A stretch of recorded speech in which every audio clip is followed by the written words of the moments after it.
Hey, it's Tuesday, and that means we've got blogs on balls. Feeling slightly naked here in the studio. We haven't got producer Will to press the buttons. I'm meant to be playing something that's called a bomb right now.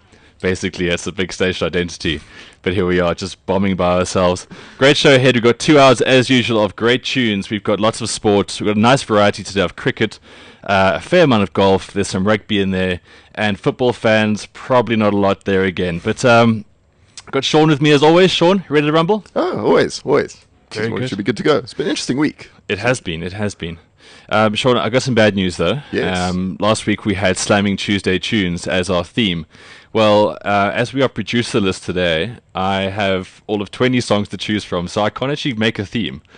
But I'll show you next week. We'll come back. We're toying with some themes. MILF Tuesday is still not completely out of the game.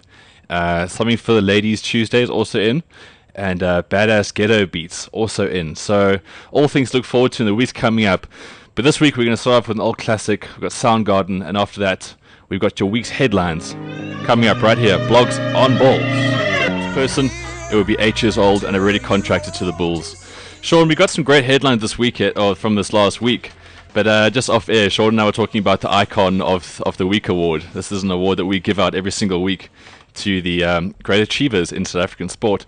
But it was a tough week, and it seems that no one actually comes to the trophy. So if you do have any suggestions for Icon of the Week, we will entertain them if you tweet us at Balls Radio and put your suggestion through to Icon of the Week. So far we've had Vernon Philander, Richard Stoney, and Kyle Abbott. So it's a star-studded list. Your nomination could be on it.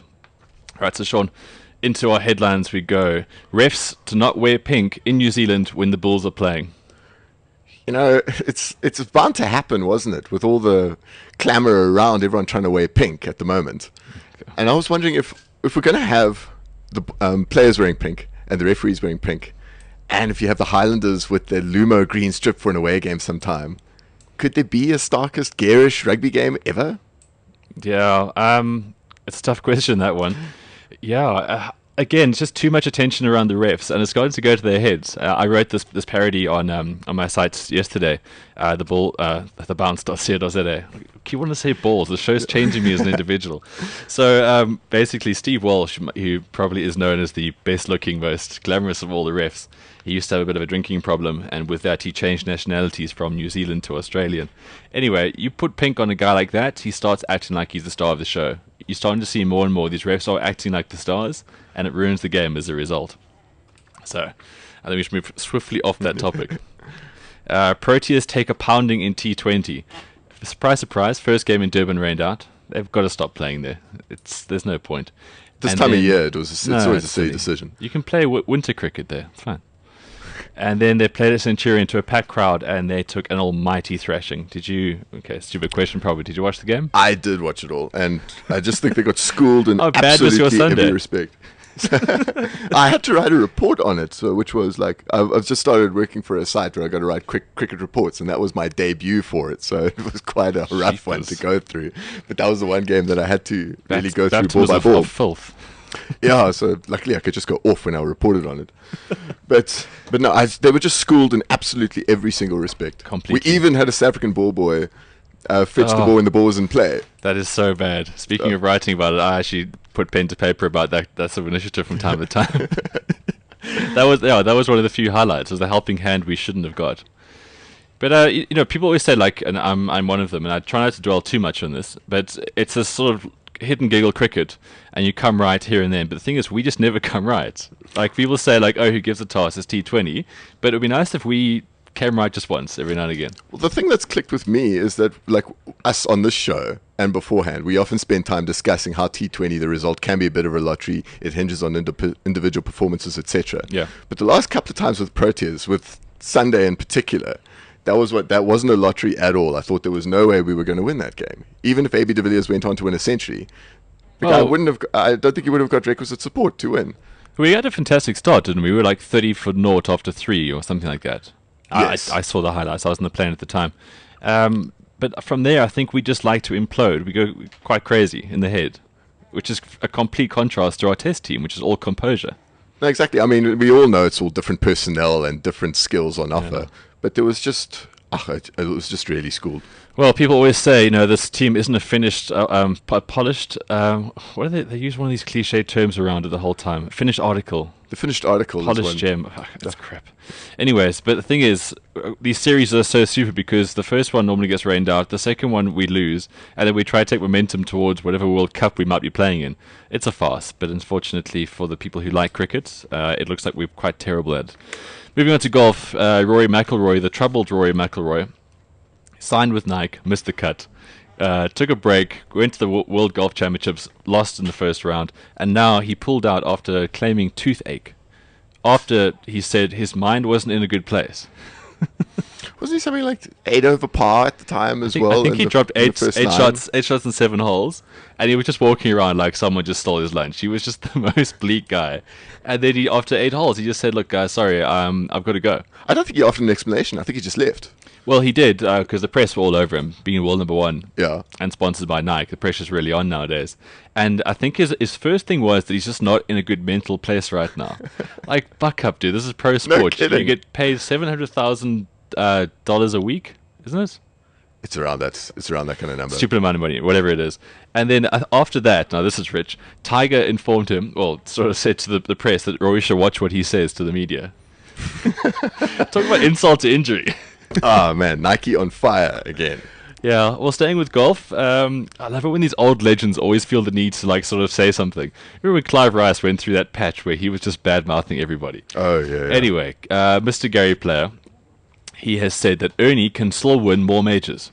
Now, this is coming on the back that, I think it's tonight, it's the Laureus Award, so this week, Ernie's up for greatest comeback of the year because he got snubbed by the Masters. He couldn't qualify for the Masters, and then he basically couldn't play. First time in I think 19 years or something like that. And then he went to the Open and he won it. Okay, Adam Scott choked, but the trophy says Ernie won it. So anyway, Gary's come out now saying that obviously Ernie's got so much potential. He can still do it. Blah blah blah blah blah. But this is where Gary becomes a bit of a hypocrite because Ernie uses the belly putter, right? Yes.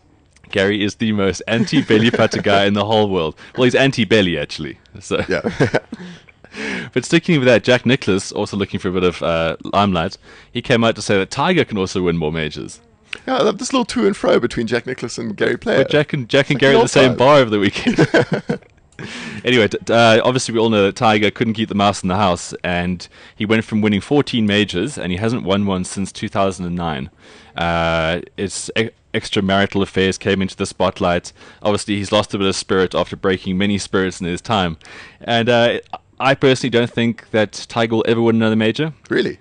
Jack is of the opinion he'll win maybe 6 or 7. He could do, because Jack basically what happened is he was the greatest golfer of all time. He's won 18 majors, but 4 or 5 of those were over the age of 40 because he was good. Like he could just do it all the time into his like more twilight in golf years. So I think the game has changed a whole bunch. Tiger's a bit cooked in the head, and he does have many things to worry about, whereas Jack, back in those days, it was pretty much who he's having a beer with afterwards. Is it fair to say that Nicklaus didn't have to deal with... I'm not begrudging Jack Nicklaus's achievements, or belittling, should I say. But is it fair to say they didn't deal with the real kind of athletic revolution that hit golf? Totally. Well, he had Gary mouthing off in his ear about sit-ups and stuff. Yeah, but the thing is, Jack also wasn't sponsored by Nike. He doesn't have the weight of golf on his shoulders, because let's be honest, yes, there's so much expected of Tiger to basically keep golf at this high level. Well, when I say high level, I mean high money level. And I think that the guy is under huge stress the whole time. Then you got everyone asking, are you still on the strippers? And then you've got all these other talents that are coming through, and golf's a much different game.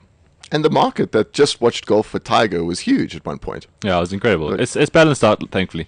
Speaking of which, our discussion at the end of the show, as you know, the second hour of the show, we bring in @SportBillySays from Twitter over the Skype, and we have a big discussion between the three of us on a topics. And today's topic is all about golf and how, in this day and age, it's only getting stronger, whereas other sports seem to be getting weaker as far as substance and, well, sheer excitement.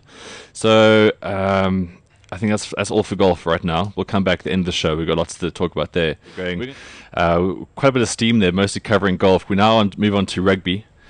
We do like a bit of rugby in the show. And Mornay Steyn finally confirmed with his French move. Look, there's been such big reaction to that in the week. Pretty mixed as well. If you look at Twitter and other kind of social media, if you see and I just got to think all the guys are calling for his head last year, and I'm disappointed that he sealed the deal while they were calling for his head. Now he's showing a bit of good form. So, but I think it's one of those trains, like when the first few guys went to France, there was like, oh my gosh, he's now changing into a different country, and how is he going to do it? Now it's just like such a common thing. Absolutely. It's like our cricketers going to IPL. It's all these things. It's such a common thing. First, you get the speculation, which, when I say speculation, it's kind of the done deal. They'll play it down, and they eke it out, and eventually it's like, oh, it's confirmed. It's like, yeah, we just don't care anymore, actually. We heard so much about it when the news broke, we kind of knew it was happening. But good for Mornay. They all deserve this whole golden handshake, which they potentially do get. But the thing is, this league is getting better, and for a lot of them, they actually really do love the whole challenge they get. Bucky seems to be having a new lease of life out there. There's some good rugby being played in France. I mean, it's a real two-tiered league, the top 14. The bottom teams are really, really poor, and the top teams are very, very good. There's a bit of a problem with it diminishing French talent at the moment. Yeah. Like, for instance, you always saw a whole bunch of front row forwards. They always had a big pack that was hard to push around. Now you look around the French tight five, and you don't, and that's possibly their weak point. And you look around French club rugby, and you don't see many French props coming through. Don't so worry. It could be detrimental to their own national causes if they don't make a plan soon. Pretty soon you'll see Bernard Labuschagne coming through from from Bordeaux via Benoni. But good mood for Mornay. But I was going to say, what an absolute jolt it must be to actually go play rugby in France, because the lifestyle's good. You're making so much cash, and they treat you like absolute gods. Their rugby is such a huge sport. Yeah, and it's huge. France has the most registered rugby players in the entire world. Yes, most pros by quite some way, actually. Top tip here on BLOGZ. You can now tell all your friends that, and they'll think you're really clever. On to football. Arsenal lose to Spurs in the big London derby, 2-1 over the weekend. Is this finally the end of Arsene Wenger? Or can he actually be fired? That is the one thing. I don't know if he can be fired. What? I mean, I've seen the Wenger out movement gather so much momentum throughout the season, and I understand that. What I don't get with Arsenal is that who do you want that you assume will do better than Arsene Wenger is the one problem I have. Yeah, fair point. It's like, I think with the structure of the club, look, Arsenal are, if you're talking about the elite clubs, Arsenal are one of the worst payers and have been for years. Completely. And yes, some players have left for more success, but some players have left because they haven't got enough money. And so unless that changes, I don't see how these trophies will happen for them. Well, from what I take, and if I was to pledge allegiance to a football side, it is Arsenal. I do look at their score and I do care / get depressed. But Arsenal, fantastic business, and if Arsene, I'm sure he's there because of his name. Like, it's just too similar. If Arsene is the CEO of a good business, he's not going to get cut. He's making good money for those guys. So it's up to the fans now to have this, like, sort of ask some big questions, and maybe that'll have some sort of revolt impact. But this isn't Eastern Europe. I don't think we're looking at overthrows of government. I mean, I do realize that it's probably, I mean, Arsene Wenger's never pulled off not getting Arsenal into the Champions League, and that's under serious threat. It really isn't over yet from my eyes, from my neutral fans' eyes. I really don't think you can write off Arsenal being in the Champions League. August is when it's over. Results have to change, definitely. Yeah, but mathematically, it's more than on. I think it's only 5 points behind Chelsea and 7 points behind Spurs. Seriously, both can be caught. Oh, easily, completely. And just to leave that point, Piers Morgan, such a sensationalist whore, that guy. No, I try so hard to avoid Piers Morgan on Twitter, but you guys keep retweeting him, and I can't avoid him. I think the guy, he is quite intelligent, but he's a complete attention whore. Every now and again, he does say some pretty interesting things. He had a hashtag for this whole issue. You know, people always say, in so-and-so we trust. Yes. So his hashtag was, in Arsene we rust. Boxing. Yeah, this isn't really a sport we cover here without tongue firmly in cheek or just have a blatant piss take. Francie Boerter says that Sonny Bill Williams will be known as a disgrace unless he steps back in the ring and gives him a rematch. Love That it. statement is loaded with so much of wrong. I can't, it's gathering so much momentum, this fight, isn't it? Oh man, are we 9 months away? Is it on? This is definitely on, this rematch. Well, it involves Sonny Bill's manager, so therefore nothing's on. No, that's true. Crooked as all hell, but I wouldn't say on. Yeah, I think that's a terrible thing. It doesn't suit. Well, Francie Boerter's dead and buried. He's looking for paydays, and fair enough to him. You know, he's not going to be able to buy lunch at Hooters in Belito his whole life if he doesn't get another fight. So, Sonny Bill, I think just stick on rugby. Yeah, he's in the Aussie Rugby League stuff now. Yeah, there's a little bit of a problem with him joining that, I see, but that's just paperwork. I'm sure Sonny's agent will take care of it. Yeah, I think about Sonny Bill, and what I've gathered from all this reading is that he's actually not a doers. He's actually a decent guy. And in order to fan these headlines that keep attracting him, he needs to be a bit of a knob, and he's actually not a bad guy. He hasn't come across to me at all as a bit of a knob. So I do think his manager, his management team are very, very he's loud. doing his best. He keeps good knob company. But these headlines starting to sort of die down. I don't think it's that interesting anymore. So to finish off with our headlines, Aussie is getting pumped again in India. You must have watched some of that. I did watch some of that. I went from enjoying it to going, this is a little bit sad. But that was Australia this morning. That was the first team to ever declare in a test match and go on to lose by an innings in the history of test cricket. That's one of those things that you don't want next to your captaincy record, which is a shame for Michael Clarke, because I still think he's one of the top 2 best batsmen in the world. The stats show. But, she's those guys he has to sort of take into battle with him. There's not a lot of fight.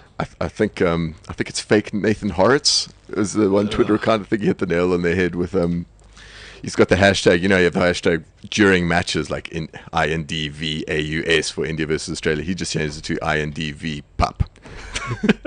And that's essentially what this is. And even then, it's not a fair fight. He's very much a one-man army. Okay, that pretty much wraps up for our headlines. We're going to come back with all our tweets. Just touching on the Aussies, we got some great tweets. A couple from our favorites, Aussie, at @RichieBenner_ on Twitter. Broady fans back. She's sharpening those knives and the station wagon's running. Stuart Broad has the stalker on Twitter, and it is just so funny reading her tweets on a weekly basis. We'll get to that, along with a couple other tweets from some local guys, and then we've got a whole bunch of stories today. Last week we saw it a little bit light on that, but we've got some really great stories covering cricket, golf, rugby, you name it. We've got all of this coming up after this by Golf Frap. Happiness. Hope you're having a happy Tuesday morning. If not, well, we're here till 12. Hopefully we can sort of change that, turn it around. You listen to BLOGZ on Balls. Welcome back to BLOGZ on Balls. We're getting into one of my favorite sections. This is where we find who's been tweeting what on the Twitter. Sean, I noticed you've been quite quiet of late. On tweeting? On the tweeting, yeah. No, I tweet when I do. Okay. I tweet when I've got genius to say. Genius to say. Did you have much genius in that 2020 match on Sunday? No. No, I was just pouring my head into the abyss of shame that was watching that game. So every week what we do is we have our favorites and we troll Twitter, which is most of the show's about. It's about trolling. We troll, we don't troll, we troll. Let's get that sort of online terminology out straight away. We find what's really interesting, and Twitter's just a great source of that. So some of our favorites are actually mostly Australian. These guys are quite funny, and they're quite, forthcoming with their emotions, insights towards other insights they've had. These guys are really, really funny. One of them is David Campese, at David Campese11. Now, Sean, last week we had about 4 or 5 tweets from him, and he was literally just hating Tom Carter. A little bit different story this week. Yeah, he managed to restrain himself, because I was watching that game and watching David Campese's tweets. Probably more so Campese's tweets than a Waratahs Rebels Australian derby was catching my eye. And we had a Tom Carter tip tackle 20 minutes in. Yeah. That was borderline yellow card, to put it mildly. And Tom Carter kind of walked away with that horrible expression of his, unpunished, and Camper restrained himself totally. I think it has something to do with the fact that we were all baiting him on Twitter, saying, "Oh, what do you think of that? What do you think of that Camper? Carter's doing it again. He's just cocking up." I think he even cleaned up his grammar, if I'm not mistaken, after we brought him onto a compact as well. Yeah, he always listened to our show. Camper, if you're listening, thanks. You were great in your day. We do enjoy your tweets. Keep it up in all spheres. But we did have one tweet from him. I didn't watch the Bulls Force game. I was actually at a wedding this past weekend, and I had a complete sporting blackout. Which is quite nice every now and again. It's like taking a rest. Not that I was injured, but I needed a rest. So at David Campese11, this is during the Bulls Force game. How bad is this game? Bulls Force. Okay, grammar's still not great. That was a sentence, Bulls Force. Like watching under 7s play. Can't believe how bad the two teams are. I would ask for my money back. Was it that bad? It was pretty bad. That bad. It was pretty bad. Well, that's right. I'm trying to find, because I put a lot of time and effort into Super Brew, and I write previews, and people obviously judge me on what I say, because I'm meant to be a sporting sort of person of sorts. And I always think, try to look at the form, and then make your picks from there. So we've got the Force, who lost to the Kings. Obviously, the Bulls should give them 40 points. And the Force almost took them out in that game. So yeah. What does it say about the Kings? It was a weird game, that Bulls Force. I think they were just making a real mess of a game that they should have dominated And I mean, they had them at set piece, they had them at lineouts, they had them at scrum, but they just couldn't get it going. And managed to keep letting the force through the door. And then at the end, the force was just totally exhausted. So I'm not sure. So some people say that the scoreline was flattering to the Bulls. I'm not really sure that's the case. I mean, they did work to grind them down and then cash in. But really, I know the Bulls got the bonus point. Yeah. And that's all. And that's the best you can hope for, really, at this stage. But Well, you're going to have to move on. It's more than what the Stormers got. Okay, the Stormers did get a bonus point, but that's because they lost by less than 7. At Gareth Rossley. Gareth is a friend of mine on Twitter, well, from Twitter. I know we live in these virtual worlds nowadays. Gareth is quite a rugby pundit. He's the online guy for Arena Sports. Yes, that's right. A site that I go to on a daily basis. They do a morning commentary, arenasports.co.za, I guess. Yeah, that's right. It's And a really they- good morning routine, folks. Yeah, I it's recommend a it highly. It's a great morning read. They basically take all the best on the internet, very much like the show, actually. Surprisingly. Yeah, good concepts. I tell you what, everyone's doing them. And then they put it all together. It makes a really good read, and you can click on through to articles. Anyway, Gareth had this to say during the Stormers versus Sharks debacle. Now, Andy Capistania, you notice how he comes into Super Rugby because there's just so many games, so he finally gets a gig. Anyway, Andy Cap managed a Michael House mention and a golfing analogy before calling that missed kick by Lambie a beautiful strike. Now, Andy Cap, he can't, he's got like, I'm sure that there's a disease, it should have a name. He can't mention a sports star without mentioning what school he went to. It's kind of it's a little bit Hugh Bladen-y as well. No, Hugh doesn't do that. Okay, I'm going to stop you right there, Sean. How dare you defile a legend like that? Every now and again, Hugh tells you that Dorpy Sokanji used to be a wrestler. That Chris, all that Craig Burden used to play wing. Yeah. Although that's all of them. He doesn't All of go them into- come up with that little bit of nugget of wisdom. He doesn't go into the big stuff. Yeah, that Andy Cap, he's so funny. But now, like, Robbie Kempson's like his understudy. He's also picking up on the schools thing. Yeah. Moving on to the cricket. Well, actually, hang on a second. The Quaid train's been a bit quiet of late. Have you noticed? The Quay train was a little quiet in the week. I was watching all of them. Okay, well, what we've ascertained from Twitter is that there's like this sort of brat pack of Aussie rugby players made up of Curtly Beale, Quaid Cooper, and James O'Connor. There's a couple other like sort of fringe players, but those are your sort of primary 3. There's a mystery man in there. Is James King, the guy at the Rebels. Oh, we still haven't actually researched this guy. I have. He doesn't offer much on Twitter, so he keeps all his Quay train action behind the scenes. Read into that what you will. Kind of hoping that's where it always gets kept. Anyway, James O'Connor, 9832. Watching Ellen with my roomie Curtly Beale. And what do we see? There's a picture of Colin Farrell with a hairstyle just like James O'Connor's. What a sweet thought, though. These two, him and Curtly, sitting on the couch watching Ellen together. That was the part that got me. Like, kind of. One guy's making coffee, and the other goes, "Quick, Ellen's starting. Please get to the table." Ellen's starting, but the crumpets aren't ready. God, forget about him.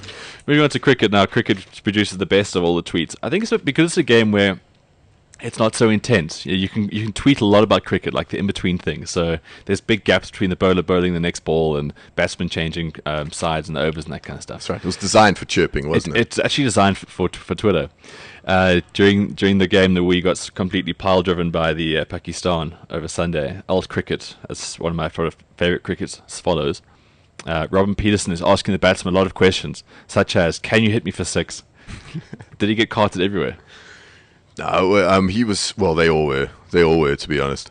But Lobbing pies. Robbie P was up there. But the worst one was Justin Ontong. Yeah, I hope that's the last time I see him bowl for a while. Sorry, Sean, I don't mean to be asking you all these things. I promise I did prep for the show. I do take it seriously. It's just the one weekend I didn't actually get to watch any sport. Mohammed Hafiz, he got completely drilled in the test series by Dale Steyn. The guy came out shaking shaking like you always had a fever. Anyway, at Jambles _ you follow Jambles. I do follow Jambles. You went to school with Jambles, didn't you? I think he went to Rundebosch as well, but it wasn't in my year. I don't think he was. He was that really dorky fat kid, always at the tuck shop with like 3 pies. Oh, him. Yeah, that one. Anyway, at Jambles with some witty wordplay, talking about Mohammed Hafiz, who tore our bowling attack to shreds. Jambles had to say, "If only he batted Hafiz well in the test matches." That's the stuff, Jambles. Jambles wins Pun Watch of the week. Pun watch. Well, with John Walland, obviously the resident sportsman here on Balls, he's obviously rubbing off on young Jambles. I know. I want John Wallen to I up don't know- the puns, to be honest. I don't know if I ever on want Twitter. John rubbing off on me, but the Jambles is definitely in the school. On to the Psycho Watch, and that is very much at Broady Fan. Now, last week I introduced Broady Fan as this I'm guessing, middle-aged woman in the north of England, judging by terrible grammar and use of words. She is in love with Stuart Broad. Now, Stuart Broad is that sort of rather effeminate-looking English cricketer, if you don't know of him. I think effeminate's a nice PC word to describe him. Effeminate is as PC as slash her. Yeah. So what Broady fan does is she sends tweets out every day basically saying, I love this guy so much. She never goes to the point that, like, I'll have your children.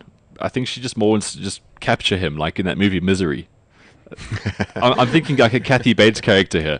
Anyway, these are some of the tweets from @BroadyFan. Go follow her right now. It'll change your Twitter feed. She scares me.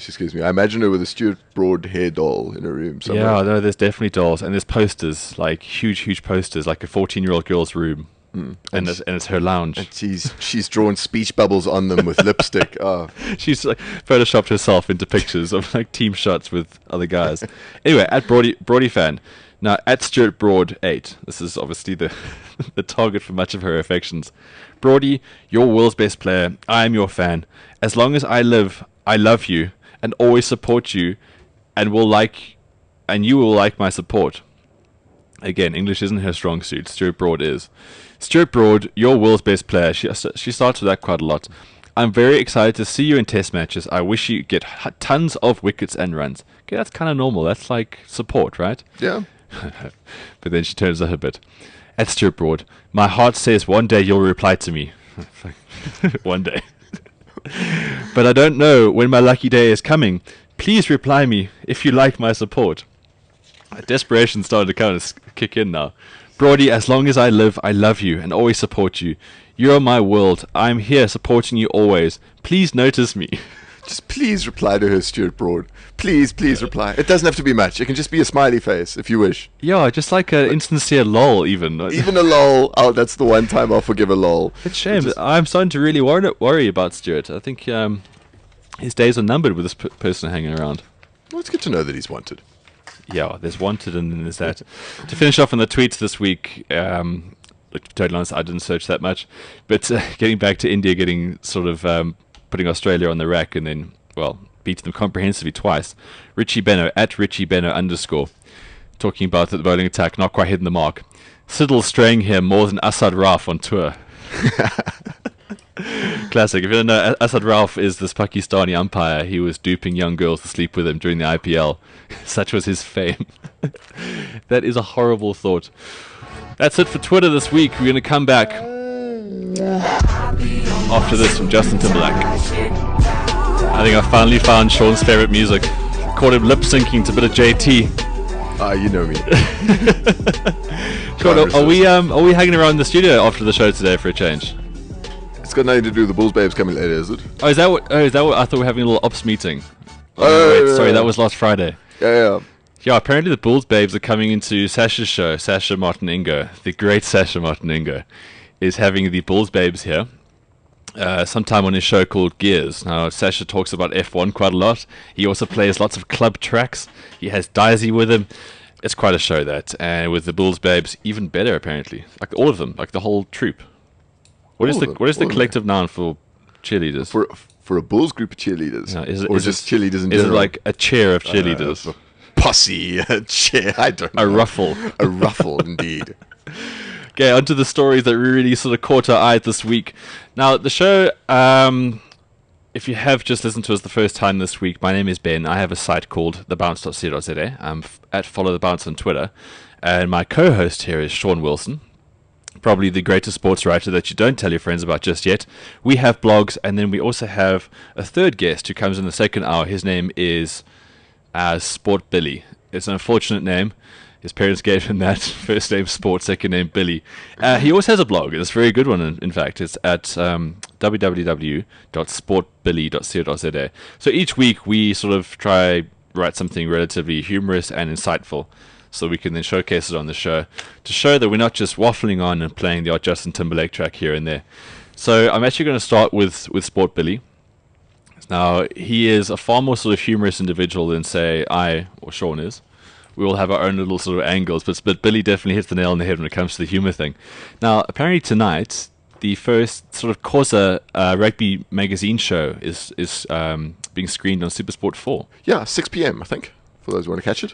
Yeah, so obviously, look, there must be a market for it, and that's really cool to see that it's going to be hosted by, let me just find the names here, Kaunda, Jack, I think. no, Kaunda Ntunja and Micaiah Jack. These are the two guys who basically put the commentary together for the actual matches.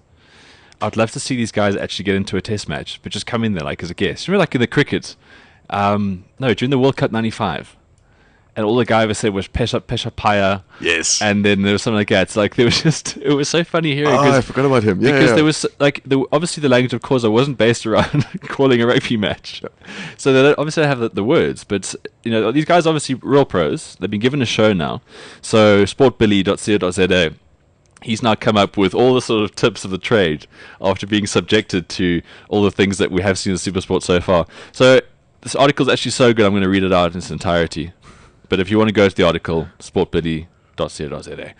Anyway, before the lads get started though, I have some advice that stems from being subjected for many years to boots and all-out rugby, total rugby, top sport, reunion, the rugby panel, and depending on the amount of brandy and coke in my veins, sometimes even super rugby. So now this is his old hard article here. Kaunda Ntunja and Micaiah Jack will be anchoring the show after their success behind the microphone during rugby commentary. If they follow my advice here, this show is going to be a real winner for Xhosa speakers and disgruntled boots and all viewers alike. I think that's 80% of the target market, isn't it? Okay, first tip, don't get fired. Don't tempt fate here, lads. I hear getting fired can hamper your broadcast career significantly. I would suggest not venturing near any Virgin Active steam rooms to attend to pressing matters. I'd also suggest not lending money to any of your colleagues and attending team building weekends with them. This can only end in tears.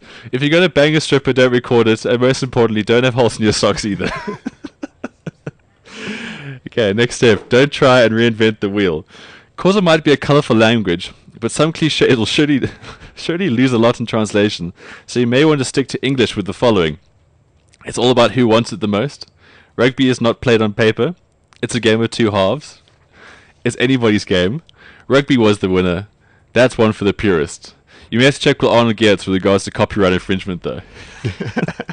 And then he's got this picture of the two guys commentating, and the caption reads, "Kodwa I rugby as the winner, Micaiah." Okay, his next step. Don't take your studio guests outside their comfort zone. You don't want to be caught talking goal kicking with Owen Komani or lineouts with Gobani Bobo. If you happen to invite Ashwin Vilipsa on the show, make sure you know the Xhosa equivalent for Pessen. Apparently rugby is all about Pessen, and don't let him use the touchscreen to explain why. I get a real kick when Ashwin Williamson says push as well. Oh wow. Okay, next topic. Don't sit in the fence. There's only room for Nas Botha on it. If you're asked to make a prediction, do it.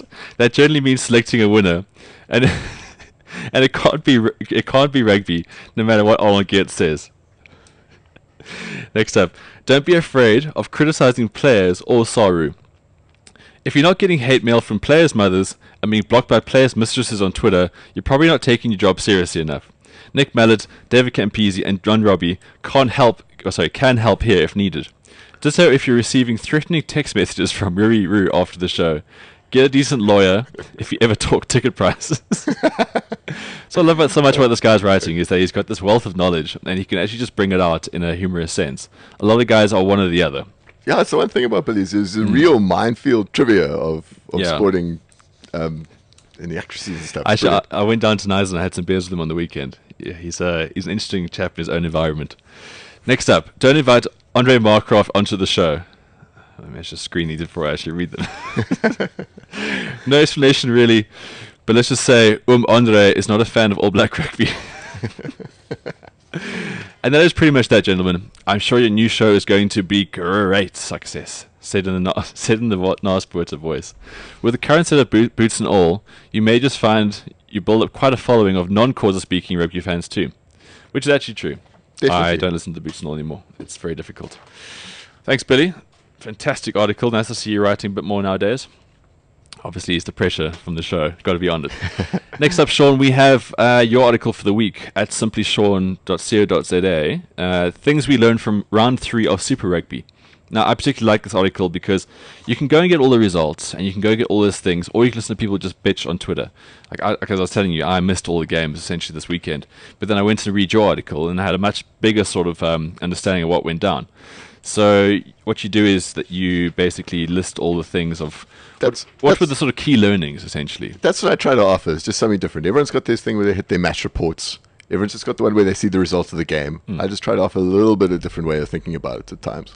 And gotta be honest with you, those player barometer things, those mean nothing to me. Some do it well, but to me, that's just not my style. I can't. I battle with those because it's very subjective, but you don't really gain an insight out of all these things.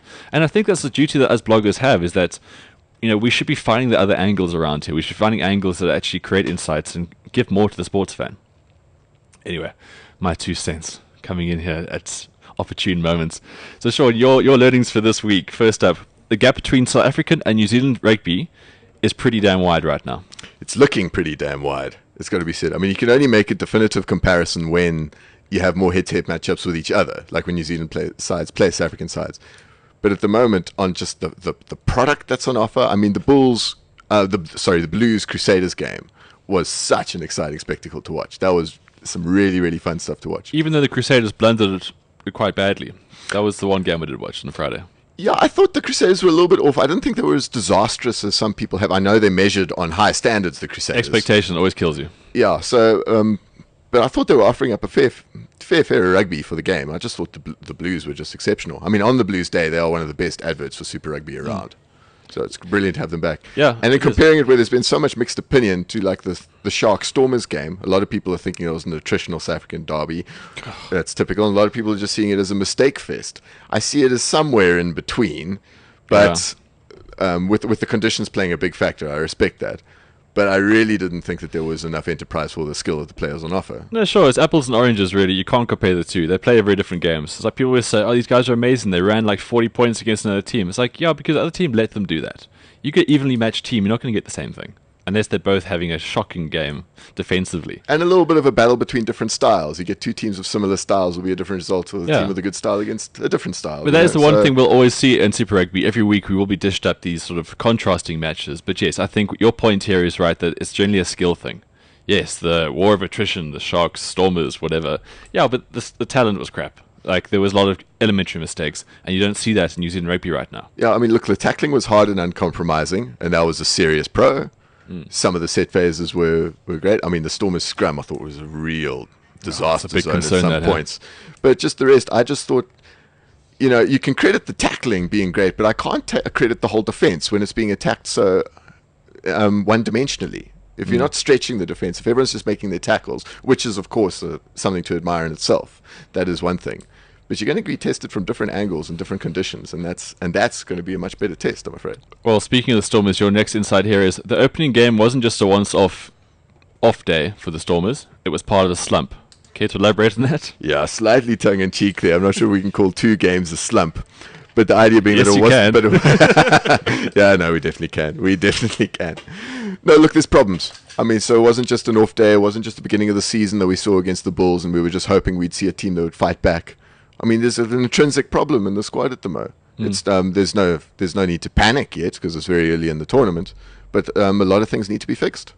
And hopefully it will be fixed, because 3 out of 3 is a terrible start for anybody. Who cares how strong you are? People always said the Crusaders were really great, and during their prime they started slowly. But they're starting slowly, and then it's just having nothing on offer. Well, I was checking the numbers, and no, I mean, these are just statistics, and of course they can be overhauled, and it's changed. But no one has lost their first 2 games and gone on to win the whole thing. That's one stat. The Crusaders, as dodgy as they've been at the start, they've always pulled off. I don't think they've ever been worse than winning their first 2 out of 3 games, for instance. Well, that's it. It's a particularly tough start. Yeah, no, absolutely. You don't want the Bulls away first up, because they'll arm wrestle you to death, which happened. And the Sharks are a good team. And there'll probably be a few teams in the playoffs that go to the Shark Tank and don't get a bonus point, and will end up finishing in the top 6. Completely. Your next point, the Blues are back, bitches. Ah, yeah, you got my lingo down right there. I like it, Sean. You mix it up. There's something for everyone here. You touched on that, basically saying by beating the Crusaders, they're a great advert for the competition. They've got good hard runners. They create opportunities, and they're exciting to watch. They were just so baffling last year. You know, they just couldn't get any coherent running together. I think there's a shorter word than baffling you can use for them. What? Fat. No, they were pretty bad last year, and they were the worst by far.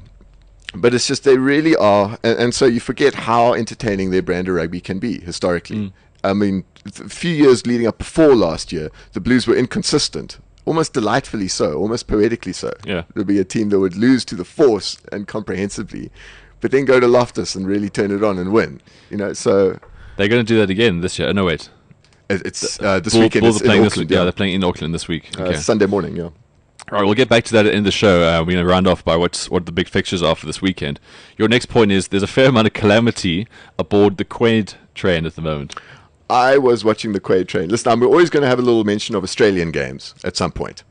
I know I want to get away from the thing that we all my mind. I know at the start there's going to be a lot of derbies and it's going to be hard to sit through, but I'm going to be watching these things and I'm going to be commenting on them. Don't you hate, sorry to cut you short, don't you hate how, because there's games like Stormers versus Bulls, we can't take the piss out of the Aussies like we used to? Because if they watch that stuff, that's boring as all hell. Yeah, and spare a thought for them as well. Hey, they got to watch that in the dead of the night. And they got to watch at a crap time. Yeah. So like, whereas we can kind of cancel our 11 o'clock cup of coffee and a rugby game, whereas they have to kind of stay up for that. Anyway, tell us about the Quaid train. What's going wrong?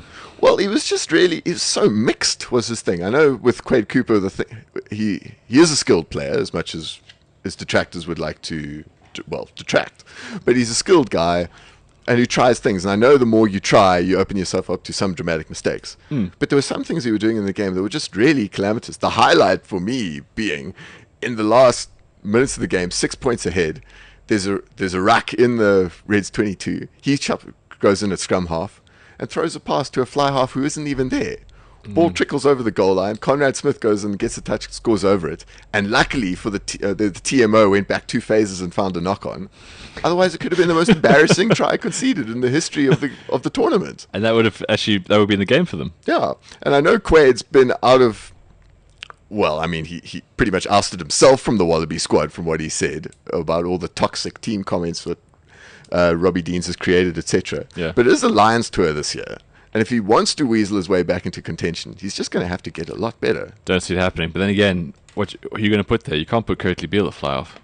So another Quaid train ticket holder. But yeah, because it's going to be the Beale and James O'Connor show anyway, depending on where you pick them. I see O'Connor's playing fly half on this weekend for the Rebels because Curtly Beale's injured, so that's an option I wouldn't rule out as well. I would get young James in the mix sooner rather than later. The more you get that guy in the game, I think the better for everyone, except the opposition, of course. Yeah, I know. So he's a good player.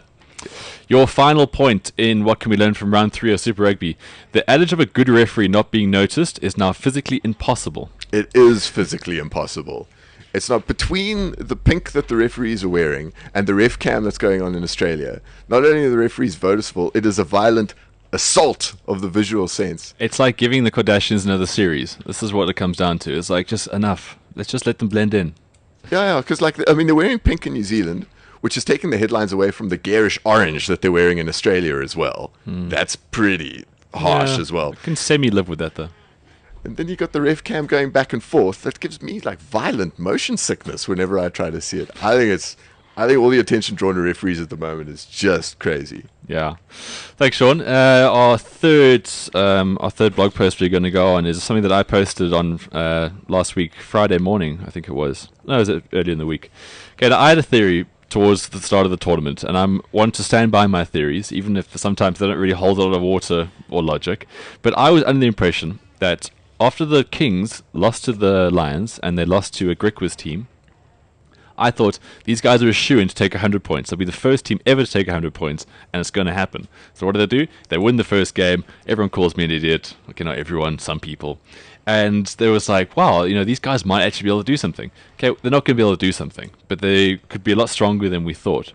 So anyway, I went ahead with this because I've already called it. So I got bet.co.za to put up a bet for me, and they've given me odds of 4.5 to basically this bet to come through. So if you put $100 down, you'll get your 100 back and 450 rand for those betting illiterate kind of sorts. So I think it's a good bet. I really do, and I'll tell you exactly why. All they need to do is take 100 points against somebody. Okay, it doesn't have to be this week or next week. So there's a lot of value in this bet.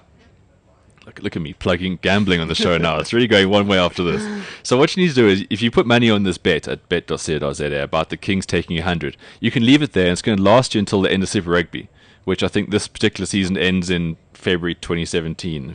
Sounds like that. So this is why I think the Kings are going to take 100 in a match. Super Rugby is tough. It is really, really tough. It makes the Currie Cup look very lightweight, okay? Now, by saying that, the Kings aren't even in the Currie Cup. So talk about lightweights now in the real heavy league. And I think that's a really good reason, because they have no idea what intensity is, essentially. They were intense versus the Force. How can they maintain that? Every team battles in their first year of Super Rugby. You can plan as much as you want. The tournament will break you down and test every resource every single week. And they don't have a lot of resources. We've been through all the sort of King shortfalls. But in the betting sense, I thought I'd sort of remind everybody. They have a very unfortunate schedule. They had a bye last week, okay? So they win their first game. They did everything they need to do. They have no momentum to take through to the next match because they've got a bye. And now they've got the Sharks. Yeah, one good thing about the bye is it let them have a week-long hangover after the game. Yeah, also true. To get the impression of what it's like to be an Aussie. Unfortunate schedule, we talked about that, which leads them into playing 10 straight games. Okay, now that includes travel. It includes travel to Australia, New Zealand, and it includes back, and they play games non-stop. So 10 games, okay, jet lag, the whole deal, injuries, very, very tough opposition. There's no way they're going to be able to come out of that completely unscathed. And when I say unscathed, I mean broken.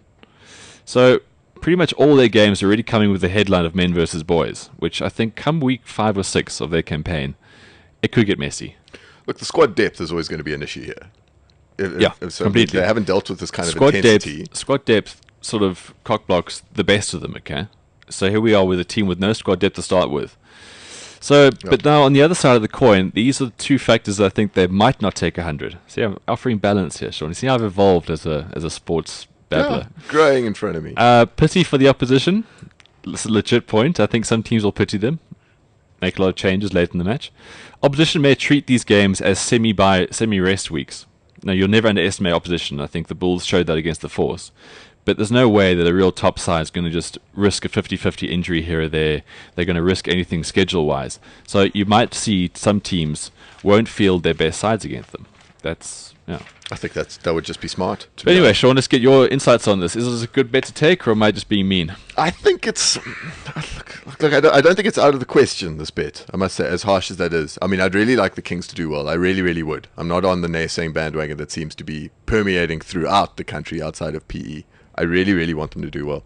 I think it's got a bit of it. Look, 100 points is hard to achieve in a game. It is. So I mean, you do, no matter who you're playing, relentless scoring. You need a fair amount of cohesion in your play. So they're going to have to hit a team on a really, really good day, I reckon.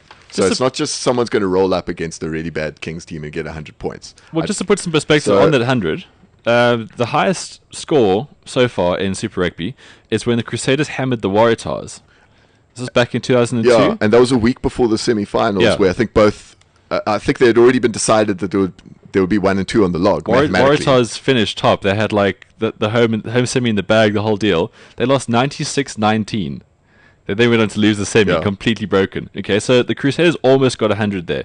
The Bulls in 2007, needing to get into the playoffs with a huge margin of points. I think it was like an 87-point margin or something.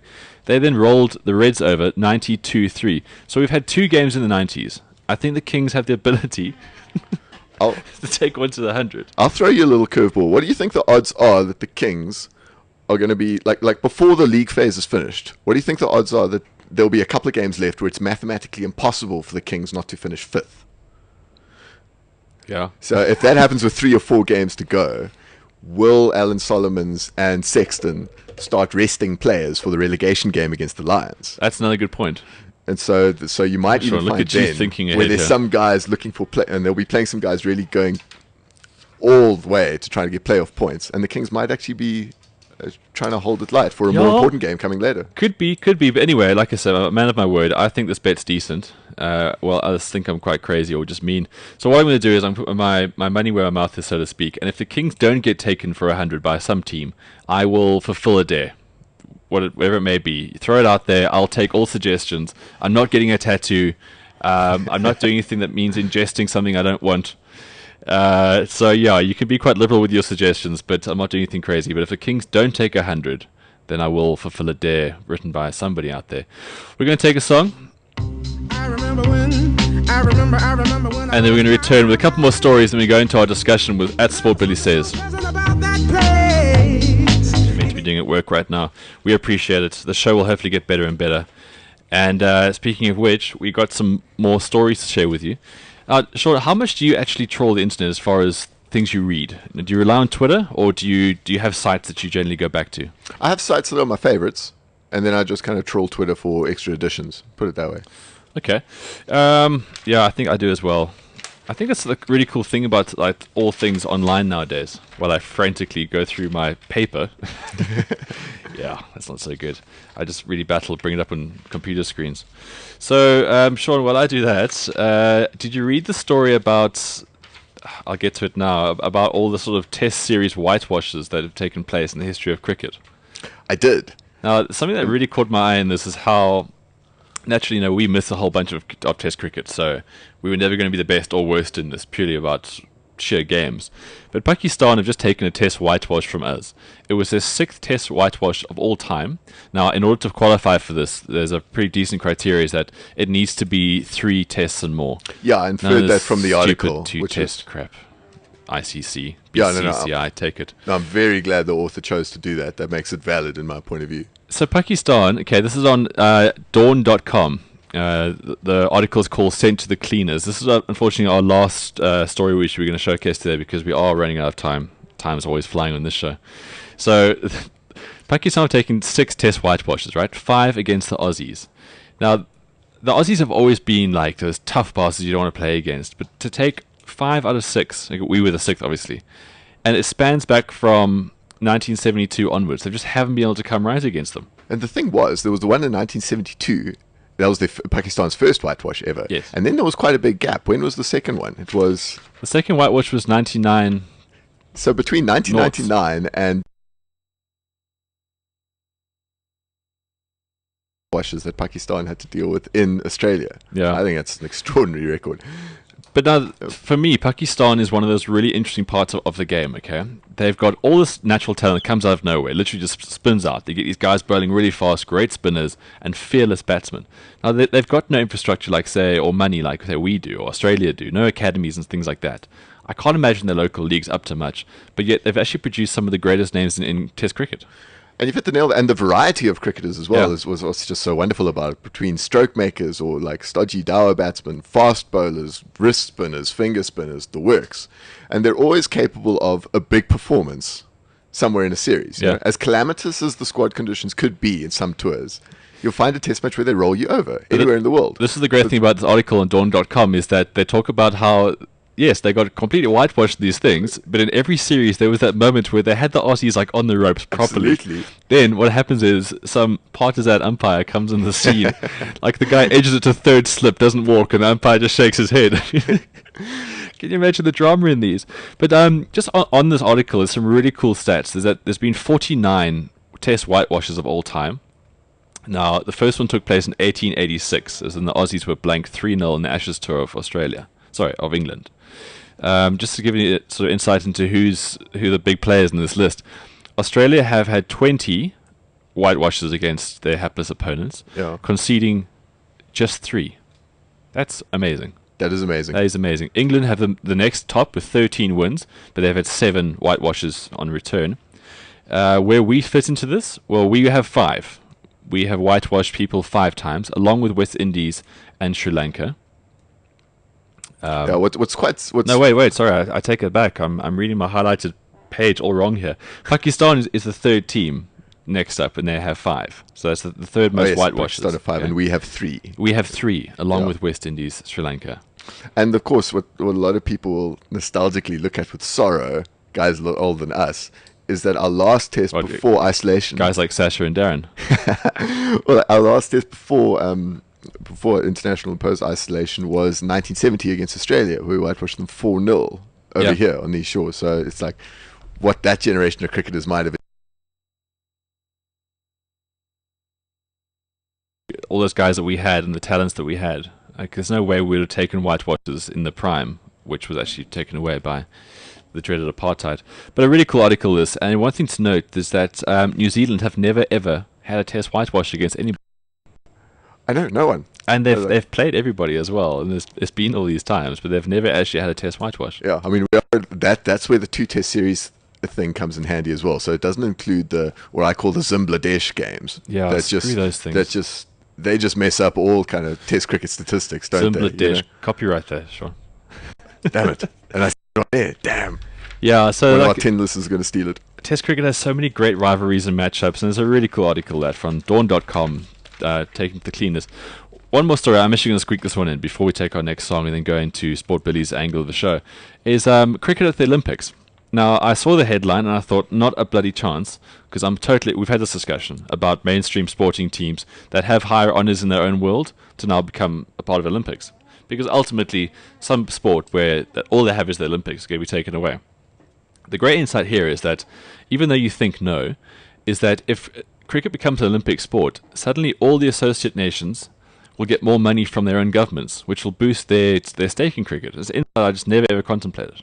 Yeah, it was the thing that you could shift the Olympic funding towards cricket. I think the Netherlands is an example that they use in the article. Yeah, the Netherlands took away their national funding of the game because it was never going to be an Olympic sport. Yeah, which is a very sad story for those that follow ICC associate cricket. You know, the Netherlands are always there and thereabouts with World Cup qualification, and you think they could be on the cusp to, not be a test nation in the foreseeable future, but at least improve.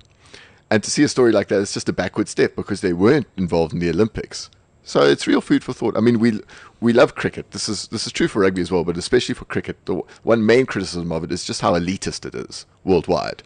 Yeah, look, to a point, you always want the top tier. I think that's fine. But the thing is, there is no second tier. And it would be nice to see, like, the Zimbabwe games.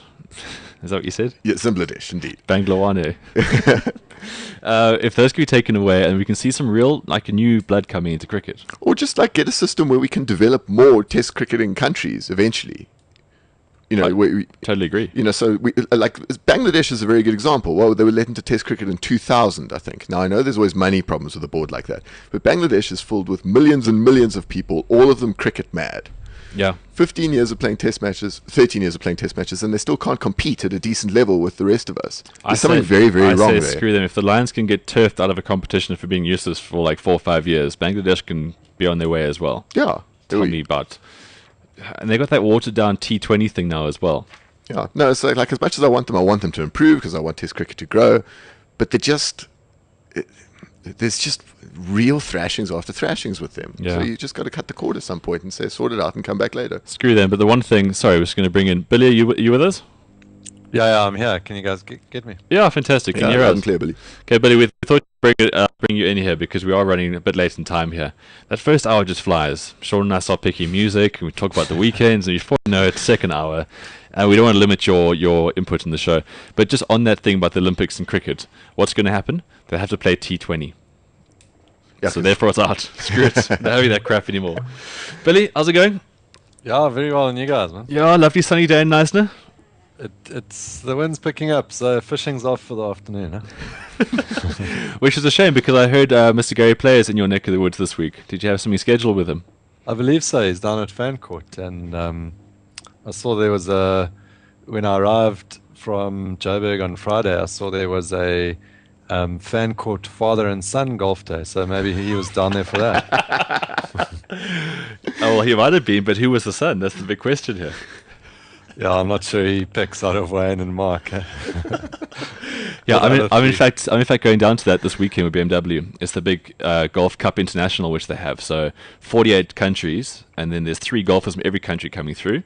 They're playing at the moment, and then I'm part of the SA media team. We take on the whole world.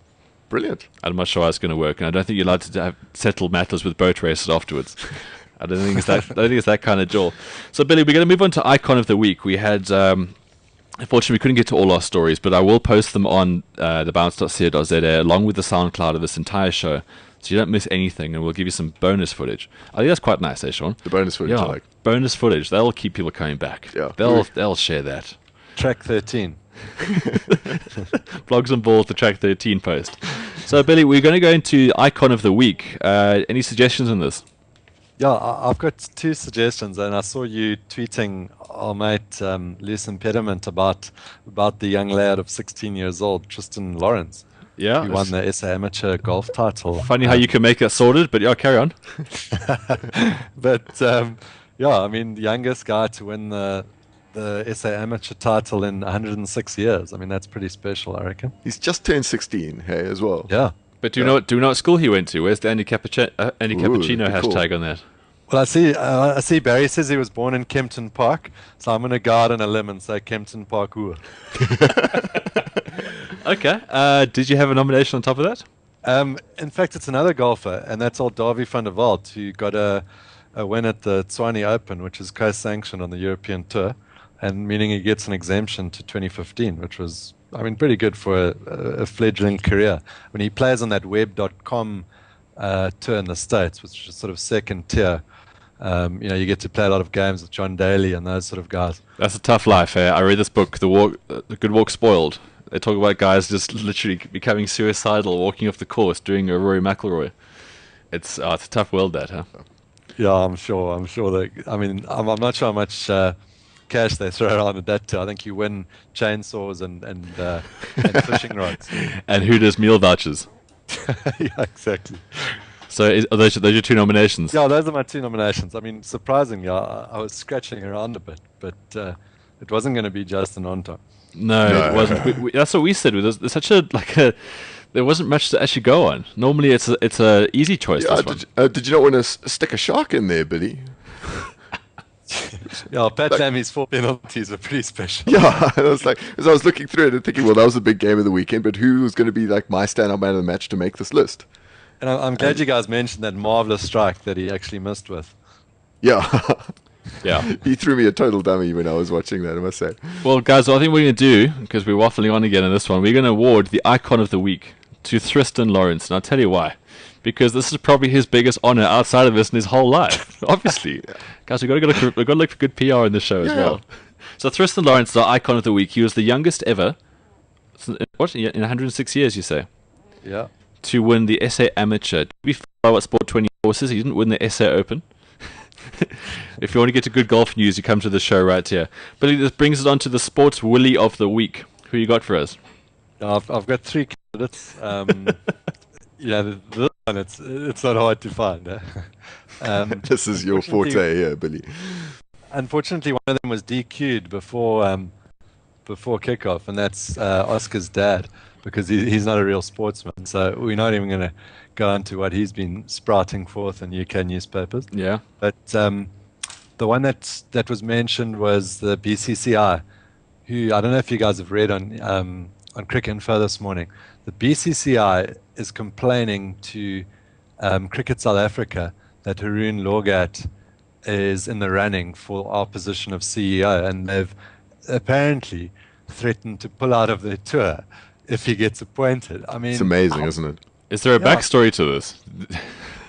No, it all revolves around Lorgat's what he said around DRS and sort of slating the BCCI in the past, when he was head of the ICC. Sounds like a man for the job then. Well, that's what I'm thinking. But they're clearly pissed off, but they're trying to muscle in on who we appoint as our CEO. I mean, I'm not sure if Haroon Lorgat's the man for the job, but they certainly deserve a mention for Sport Willie. Okay, next up. Well, you've already mentioned him, but I went with Rory McIlroy. Ooh, yeah, carry on. Fantastic golfer. He hasn't really shown it this year, but walking off the course after, what was it, 6 holes or 7 holes or something? 8, I think. He made 8. He made 8. Don't shortchange him. I mean, come on, if us amateurs have to see out 18 holes when we're playing horrendously badly, I'm afraid as world number 1, you got to, buckle up and keep going. And word of advice for Rory would be, you should never pull out early. Good call, that. You get that one from Graham. Okay, so do you have one more? Is that your 3? That's 2, it. huh? That's it. Yeah. That is. Sean, your vote. Let's make this democratic. My vote for the... it's close for me between McIlroy and the BCCI. But I think I want to lean to the BCCI. Me too. Those oaks are such knobs. And you keep hearing things about how they think they own cricket. Just because they might financially own it, it is the world's game, and it's got nothing to do with their big grubby figures. And it makes my blood boil, it does. It's just there's just so much petulance in the decisions. That Nice, just get Sean. me going. Petulance. Use that. Yes, good. This is what the show's being reduced to. Okay, so we've got our icon of the week. It's Tristan, our young golfer, and then the BCCI. I just vomit-inducing those people. We're going to go to another song, and we're going to come back with our sport discussion this week. Our discussion this week is, as all sports seem to become more and more watered down and lack substance, golf seems to be going from strength to strength. Probably a bad follow-on from the Rory McIlroy being nominated. But anyway, we'll come back with that shortly.